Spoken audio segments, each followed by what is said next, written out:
আজকে আমি আলু দিয়ে খাসির মাংসের ঝোল রান্না করে দেখাবো।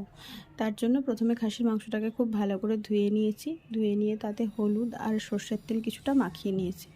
এবার আলুগুলো তার আগে খুব ভালো করে ভেজে রেখেছিলাম। মাংসটাতে আমি আলু ব্যবহার করব।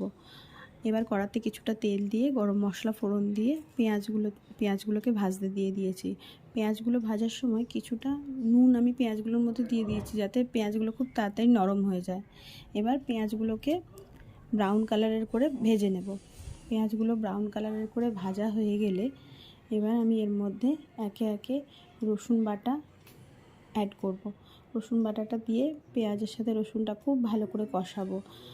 খুব ভালো করে পেঁয়াজ আর রসুন কষানো হয়ে গেলে এর মধ্যে আদা দেব। আদা দিয়ে কিছুটা নাড়াচাড়া করব। তারপর এর মধ্যে একে একে ধনে, জিরে, হলুদ গুঁড়ো, লঙ্কার গুঁড়ো, একটু টমেটো সস অ্যাড করে মশলাটাকে খুব ভালো করে আমি ভেজে নেব। মশলাটা থেকে যখন তেল ছেড়ে আসবে তখন আগে থেকে হলুদ আর তেল মাখানো মাংসটাকে এর মধ্যে দিয়ে দেবো।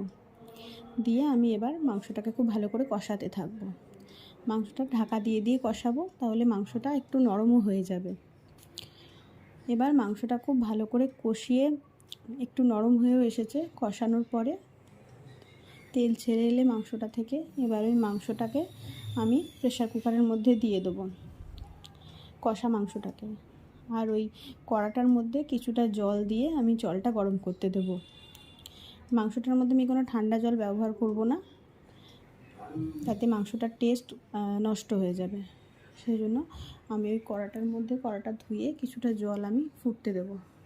কড়াটাতে জল গরম করতে দিয়ে ওই জল গরম হয়ে গেলে ওই জলটা আমি প্রেসার কুকারে মাংসের মধ্যে ঢেলে দেব। দিয়ে আমি প্রেসারটা এঁটে দেবো।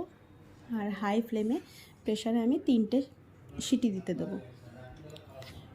প্রেসারে হাই ফ্লেমে 3টে সিটি হয়ে গেলে প্রেসারটা আমি গ্যাস বন্ধ করে রেখে দেবো। ভেপার পুরো কমে গেলে তারপর আমি প্রেসারের ঢাকনা খুলে তখন দেখব মাংসটা হয়ে গেছে। নামানোর আগে আমি কিছুটা গরম মশলা মাংসের মধ্যে দিয়ে আমি ভাতের সাথে এটা পরিবেশন করব।